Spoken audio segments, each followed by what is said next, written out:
కులగణనలో కాంగ్రెస్ ప్రభుత్వం role model గా నిలుస్తుందని కాంగ్రెస్ ఎమ్మెల్యే ఆది శ్రీనివాస్ అన్నారు. కులగణనపై బీఆర్ఎస్ అసెంబ్లీలో చర్చించాలన్నారు. కానీ కులగణనపై చర్చల్లో పాల్గొనలేక కుంటి సాకులు చెబుతున్నారని ఆయన మండిపడ్డారు. బీసీల గురించి మాట్లాడే నైతిక హక్కు గంగులకు లేదని ఆది శ్రీనివాస్ విమర్శించారు. అసలు బీసీలకు అవమానం చేసింది మీరు కదా.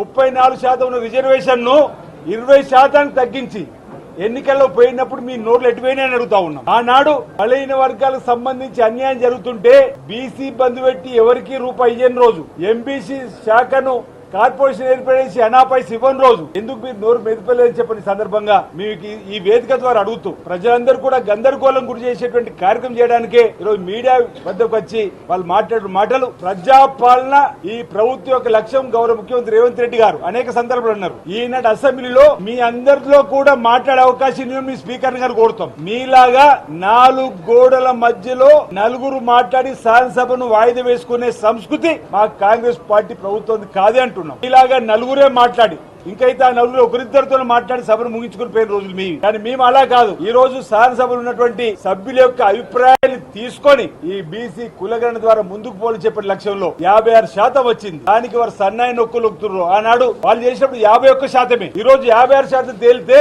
ఈ ప్రభుత్వాన్ని అభినందించాల్సి పోయి